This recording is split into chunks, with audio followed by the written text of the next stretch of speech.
Text arrived on a Tuesday evening just as the heavy Texas summer heat finally gave way to the soft glow of dusk. I had just poured myself a glass of iced tea when my phone buzzed. Absent-mindedly, I picked it up, estate account closed. At first, I thought it was a scam text. My thumb hovered over the screen, ready to delete it. But something made me open my banking app. My heart stopped. The account wasn't just numbers on a screen. That account represented my grandparents' estate, the cedar-sided home in Dallas, where I had spent every Thanksgiving, every Christmas, and countless childhood summers. The house wasn't just property. It was a living memory, a promise, a future. I remembered my grandfather's voice, low and steady, the way he said, "Emily, you've taken care of us more than anyone else. This house one day will be yours." My grandmother always nodded in agreement, her hand warm as she squeezed mine. And now, with one line of text, it felt like that promise had been erased. My hands trembled so badly that the glass of tea rattled on the table. I called the bank immediately. "Ma'am," the representative said, her tone polite but detached. "The account was closed this morning. Ownership transfer filed by a family member. A family member." The words sliced through me. I didn't even need to ask who. I already knew. Aunt Carol. Growing up, Aunt Carol had always been different. She wasn't warm like Grandma or patient like Grandpa. She was sharp. Everything about her was sharp. The pointed heels. She clicked across the kitchen tile, the sharp line of her suits, even her smile, which never seemed to reach her eyes. She liked to remind everyone she was the successful one. She had money. She had an accounting job. She had a fancy condo in Houston, but when it came to compassion, she was bankrupt. When Grandpa's health started failing, Carol showed up late to hospital visits, if she came at all. When Grandma needed rides to dialysis, it wasn't Carol who showed up, it was me. I canceled weekend plans. I sat in those waiting rooms. I made sure Grandma had her favorite butterscotch candies on hand. I was there. Carol wasn't.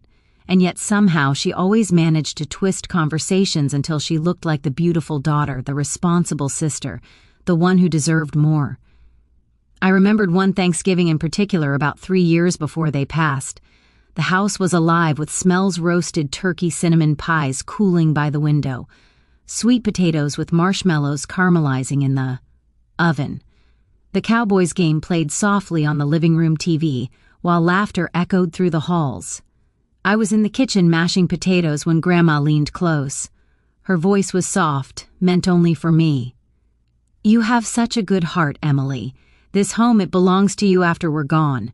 Carol has her own life. But you've been here through it all." At the time, I brushed it off as affection, the way grandparents sometimes say sweet things in the glow of a holiday.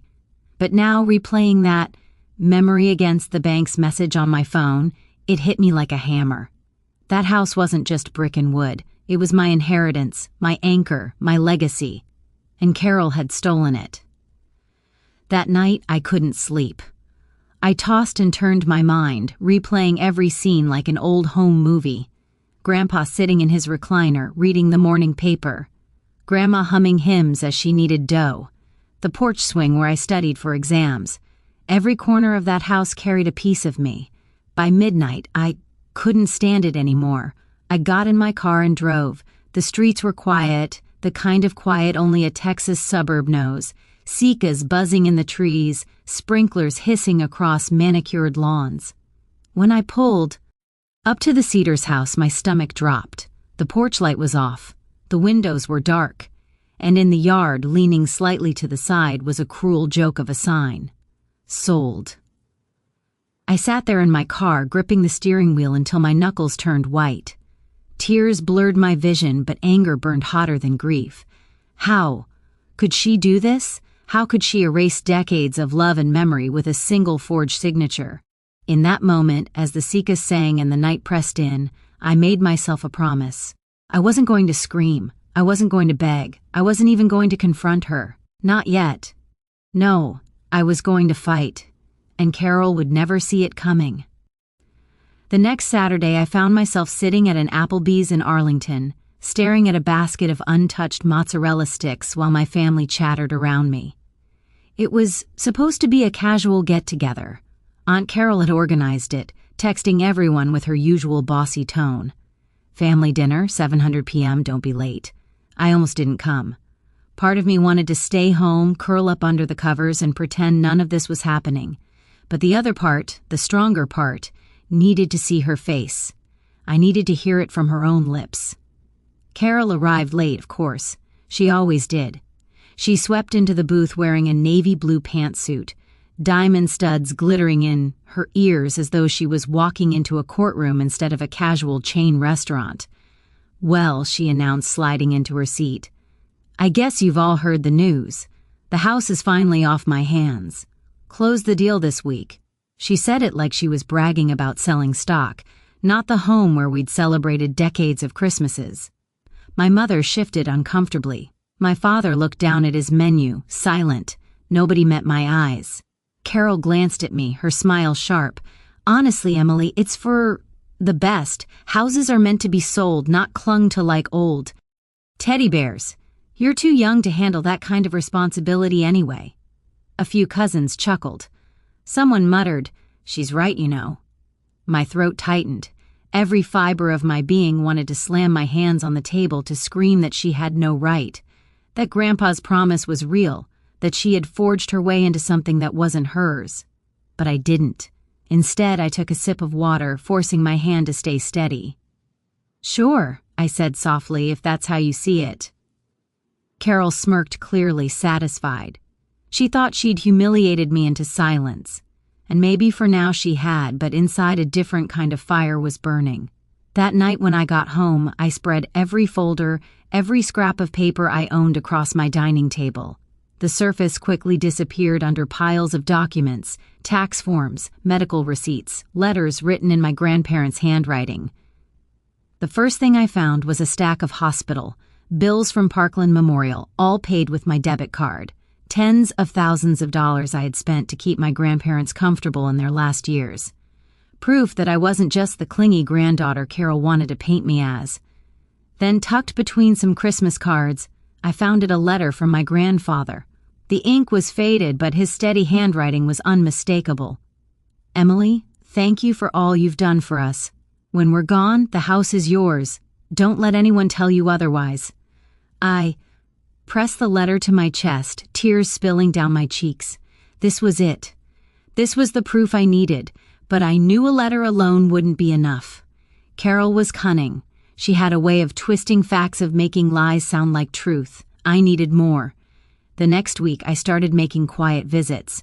At Starbucks near my school, I met with an old neighbor, Mr. Johnson, who had lived next to my grandparents for 30 years.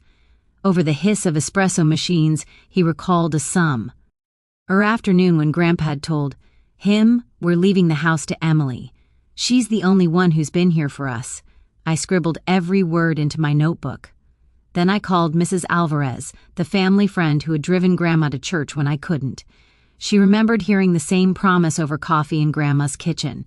Piece by piece, the puzzle came together. Witnesses, receipts, letters. At night, I pored over legal blogs, learning how inheritance cases were fought. I even reached out to a local attorney, Mr. Carter, who agreed to meet me for a free consultation. Sitting in his office, surrounded by thick law books, I laid out my evidence. He leaned back, tapping a pen against his notepad. "You've got a case," he said finally. "Forgery, misrepresentation, undue influence. It won't be easy, but you have more than most people bring in." For the first time in weeks, I felt hope flicker in my chest. Still, I kept quiet around my family. At Sunday dinner, when Carol bragged about her smart financial moves, I nodded politely, pretending to be small, powerless, defeated. Inside, I was cataloging every smirk, every careless word. When she mocked me for still living in a teacher's apartment, I smiled thinly and passed the mashed potatoes. When she told relatives I was obsessed with a house that never belonged to me, I bit my tongue until it bled because I knew something she didn't. I wasn't obsessed. I was prepared. And soon the day would come when the balance of power shifted. She thought she'd won. She thought I was beaten. But the truth, I was just getting started. The summons arrived 2 weeks later, folded neatly in a cream envelope with Dallas County Courthouse stamped across the front. My breath caught as I opened it. Carol wasn't just brushing me off anymore. She was fighting back officially. Her lawyer had filed a motion claiming that I was fabricating story about my grandparents' intentions, that the house had always been Carol's legal right, and that I was simply an embittered niece, unwilling to accept reality. I sat on my couch, the words swimming before my eyes. It wasn't just about property anymore. It was about reputation. She was trying to paint me as delusional, greedy, unhinged. The tension reached a boiling point at our annual family barbecue in Houston. Normally, these gatherings were a time of laughter and loud country music, cousins chasing each other with water balloons while the uncles argued about football. But this year, everything was different. Carol strutted in with her lawyer's letter, tucked into her handbag like a trophy. She wore oversized sunglasses and carried a tray of store-bought cupcakes as though the case hanging over our heads was nothing more than gossip. I had barely set the potato salad on the picnic table when she cornered me. "Honestly, Emily," she said loud enough for half the backyard to hear, "you should be embarrassed. Dragging family into court over lies, Grandpa would be ashamed." Heat rushed to my face. "Don't you dare speak for him," I snapped. "Oh, sweetie," Carol cooed, her smile laced with venom. "You're just jealous because Mom loved me more. You were always the helper, never the favorite, and now you're clinging to this house like it's going to fix that." A few relatives gasped. Others looked away uncomfortable. I noticed my parents standing near the grill, their eyes fixed on the sizzling burgers, refusing to intervene. That hurt worse than Carol's words. Their silence screamed louder than any insult. By the end of the barbecue, invisible lines had been drawn. My cousin Laura slipped me a hug and whispered, "Don't give up. I know what Grandpa promised you." But Uncle Rick shook his head when I passed by, muttering, "This whole mess is tearing us apart. Just let it go, for the furs." Tea time, I realized this wasn't just about me and Carol. The entire family was fracturing. That night, alone in my apartment, I cried until my chest hurt. The weight of betrayal pressed down like a stone. But even through the tears, a thought burned clear. If Carol wanted war, she'd get it. Within days, Carol escalated her campaign. She started spreading rumors, whispering to relatives that I was unstable, that teaching elementary school didn't pay enough to support a property anyway, that I was only doing this out of spite. I saw the ripple effects in family group texts, messages left unread, invitations suddenly drying up, cousins canceling plans. Then came the social media posts, carefully worded but cutting. Some people will do anything for money, even lie about family. Every post was a dagger. Every whisper felt like poison. I stopped sleeping each night. I tossed and turned the ceiling fan, whirring above me, my mind racing through worst-case scenarios. What if the court believed her? What if all my proof wasn't enough? In the early hours, I'd open my journal, writing page after page. How do you fight your own blood? How do you prove the truth when the liar wears your last name? By dawn, I'd wipe my eyes, splash water on my face, and force a smile from my students. They didn't deserve my brokenness. But behind every cheerful lesson, my heart ached. One afternoon, as I packed up my classroom, the school janitor, Mr. Harris, paused at the door. He'd known my grandparents from church. "Heard about the mess you're in," he said gently. "Don't let her break you, Emily. Your grandparents were proud of you. Everyone knew that house was meant for you." The words cracked something open inside me. For the first time in weeks, I didn't feel completely alone. Carol, sensing my case was strong, doubled down. She hired a high-powered attorney from Houston, the kind with slicked back hair and a reputation for burying opponents in paperwork. Every day, more documents arrived at my door. Requests for records, demands for depositions, endless legal jargon designed to exhaust me. But instead of breaking me, it hardened my resolve. At Starbucks, I met again with my lawyer, Mr. Carter. He flipped through the papers with practiced ease. "Don't panic," he said. "This is intimidation. She's trying to drown you in noise. But remember, noise isn't truth." The final straw came during a phone call late one night. Carol's voice dripped through the line, sweet as honey but laced with malice. "You really think you can win, don't you?" she said. "Here's the thing, Emily. Even if you get that house, what then? You'll still be the pathetic little teacher with nothing to her name. But me, I'll always be smarter. I'll always be better." I hung up before she could finish. My hands shook, but my spirit didn't. That was the moment the fear crystallized into determination. I wasn't just fighting for a house anymore. I was fighting for my dignity, for every sacrifice I had made, every promise my grandparents had given me, every silent wound Carol had inflicted. She wanted to crush me. Instead, she had lit a fire.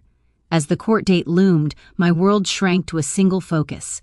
My apartment walls were lined with binders of evidence, my nights filled with notes and strategy calls. The conflict had escalated beyond repair. But deep down I knew the louder Carol shouted, the more desperate she was. And I was ready. The morning of the trial dawned gray and heavy, the kind of Texas sky that threatened rain but held back just long enough to make you sweat. I stood on the courthouse steps, clutching my binder of evidence, my knees trembling. Inside, the air smelled of old wood and disinfectant. The mahogany benches creaked as relatives and neighbors shuffled in, murmuring behind the, hands. It felt like the entire family tree had shown up, some out of loyalty, others for the spectacle. When Aunt Carol swept through the doors, heads turned. She wore a tailored black suit and heels that clicked against the tiled chin, tilted high as if she already owned the courtroom. Her attorney, a silver-haired man from Houston with a reputation for ruthlessness, followed close behind. She caught my eye and smirked. The judge, a stern woman with steel-gray hair, called the session to order. Carol's attorney went first. His voice was smooth, confident. "This case is simple. My client, Carol Whitmore, was the rightful heir. Miss Emily Johnson has fabricated claims out of grief and desperation. There is no valid will naming her. She's clinging to false promises, attempting to tarnish my client's reputation." He spoke as if I were invisible, a nuisance to be brushed aside. Then Mr. Carter, my lawyer, rose. He wasn't flashy. He didn't raise his voice. He simply said, "This case isn't about greed. It's about truth. It's about promises kept in life and broken in death. And we intend to prove that Carol Whitmore used deceit and manipulation to steal what was never hers." The clerk wheeled in boxes of files. My heart pounded as Mr. Carter laid out the receipts, thousands of dollars in hospital bills paid directly from my account. Miss Johnson wasn't just a granddaughter, he said. She was caregiver, provider, and protector. Every receipt here shows her sacrifices. Then he produced the letter. The courtroom hushed as the paper was placed on the evidence table. Grandpa's handwriting faded but clear. "Emily, thank you for all you've done. When we're gone, the house is yours. Don't let anyone tell you otherwise." Gasps rippled through the benches. I saw Cousin Laura clasp her hands to her mouth. Even my parents shifted uncomfortably, shame flickering across their faces. Carol L. leaned toward her lawyer, whispering furiously. Mr. Johnson, the elderly neighbor, shuffled to the stand, his voice cracked but steady. "I remember one summer afternoon, Your Honor. Henry, that's Emily's granddad," he told me straight out. "We're leaving the house to Emily. She's the only one who's been there for us." Next came Mrs. Alvarez, Grandma's church friend. She nodded firmly. They told me the same. Carol was never around. Emily was. Each testimony was another nail in Carol's case. When it was Carol's turn, she painted herself as the victim. Her voice trembled with practiced indignation. "I loved my parents. Emily's making me out to be a villain. The house was mine legally. Any promises made in casual conversation don't matter. She's twisting their words because she can't let go." Her lawyer piled on. "We must not let emotion cloud fact. There is no signed will naming Emily. Without it, the law is clear. Property defaults to the next of kin, my client." For a moment, doubt prickled in my chest. He was right about one thing. There was no official will. But then Mr. Carter stood again. "Your Honor," he said, "we've uncovered additional evidence." He displayed bank statements showing a large transfer from the estate account to Carol's personal account just days after my grandmother's funeral. The money had been used to purchase a brand new BMW. The judge's eyes narrowed. Murmurs erupted in the gallery. Mr. Carter pressed on. Not only did Carol take property never promised to her, she exploited grief to enrich herself. That's not inheritance. That's theft. Carol's composure cracked. She fidgeted, her face flushing red. Finally, it was my turn. I sat in the witness chair, palms sweating. Carol's lawyer tried to dismantle me. "Miss Johnson," he said smoothly, "isn't it true you're just a school teacher with limited income? Wouldn't it be difficult for you to maintain such a large property?" I swallowed hard, then answered, "Yes, it would have been difficult, but my grandparents knew my heart. They knew I wasn't after money. I was after family. That house wasn't about wealth. It was about legacy."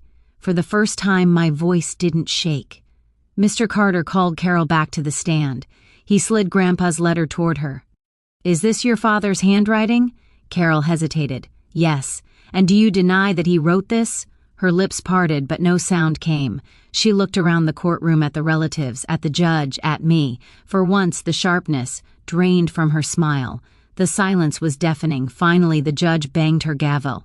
"Based on the evidence presented, the financial records, the testimony of multiple witnesses, and the letter from the deceased, this court finds that the property rightfully belongs to Emily Johnson.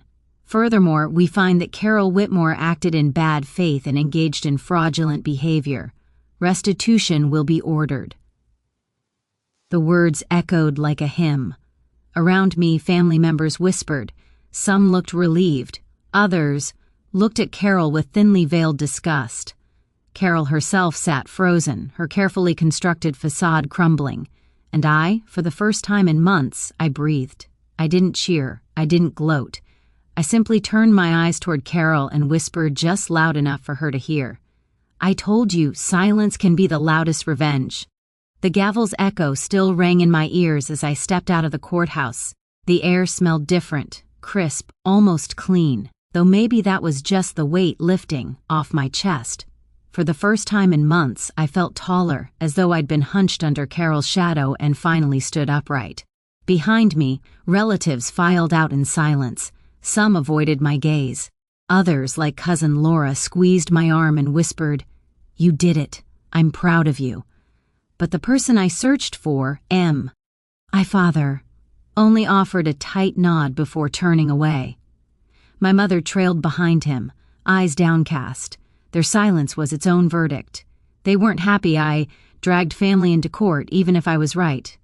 Victory, it turned out, was lonelier than I imagined. 2 weeks later, I unlocked the door to the cedar-sided house for the first time since the trial. Dust hung in the air, but the scent of cedar and faint traces of Grandma's cinnamon still lingered. I stood in the foyer, my hand brushing the banister I had slid down as a child, and for a moment I could almost hear Grandpa's laugh echoing through the halls. The house was mine now, officially. The deed had my name. The court had ruled, but as I wandered room to room, the victory felt hollow. The dining table, where we once carved turkey and passed bowls of mashed potatoes, sat empty, a ghost of laughter hanging above it. The living room, once filled with cousins, sprawled on the carpet, now held only silence. Winning hadn't brought the family back together. It had split us further apart. That Thanksgiving, I cooked dinner alone. I set out the china Grandma had treasured roasted turkey just the way she taught. Me mashed potatoes with too much butter because that was Grandpa's guilty pleasure. As I ate at the long wooden table, a single place set for one, I realized justice comes with a cost. I had the house, the legacy, the proof that I wasn't weak. But I had lost the illusion that family always stands by you. Still, as I looked around, I knew I'd made the right choice. To let Carol win would have meant erasing everything my grandparents stood for. Later that night, I lit a candle on the mantel and whispered into the stillness. I kept my promise. I didn't let anyone take it from me. The flame flickered, and for a moment, it felt like they were there watching, approving. I didn't cheer. I didn't celebrate. I simply sat in the silence, letting it wash over me. Because silence, I realized, was my greatest revenge. Not the courtroom victory, not the restitution, not the whispers in the family group chat. It was the quiet knowledge that Carol had lost everything she craved: control, power, reputation, and me. I had gained something far greater than a house. I had reclaimed my voice. 2 years passed. Seasons turned, holidays came and went, and the cedar-sided house in Dallas slowly became mine, in more than just paperwork. I repainted the shutters, planted roses by the porch, and restored the creaking swing where I once studied for exams. Neighbors stopped by, sometimes Mr. Johnson with his slow smile, Mrs. Alvarez with her banana bread. They always said the same thing: your grandparents would be proud. But the family, most of them drifted away. Carol never spoke to me again. Rumor had it she sold her condo in Houston to cover debts after the restitution order. Some relatives still sided with her, convinced I'd torn the family apart. Others stayed neutral, too afraid to choose. And yet I didn't regret a thing. I'd learned a truth most people spend a lifetime avoiding. Blood doesn't guarantee loyalty. Sometimes strangers hold your heart more gently than family ever could. On the second anniversary of the court ruling, I hosted a small gathering at the house. Not a Thanksgiving feast with 20 relatives, just a handful of friends, CO workers, and neighbors. People who had stood by me, who showed up when it mattered. We sat around the dining table where so many battles had been fought, laughter echoing against the old wooden beams. For the first time, the house didn't feel haunted by absence. It felt alive again. Later that night, as I blew out the candles, I thought of my grandparents. I kept it safe. I whispered into the quiet, and I learned the hardest lesson you never wanted me to face. Silence isn't weakness, it's power. And sometimes silence is the loudest revenge. The house settled around me, creaking in approval, and for the first time in years, I felt at peace. If this story hit you the way it hit me, don't let it fade when the video ends. Family betrayal cuts deep, but stories like this remind us that justice and strength can rise even from the darkest wounds. Share your thoughts in the comments. Have you ever faced betrayal from someone you trusted most? Subscribe now so you won't miss the next story of silence, revenge, and shocking family secrets. And turn on the bell, because every week we bring you a new chapter where betrayal meets. Because sometimes silence isn't weakness, it's justice wrapped in grace, silent revenge.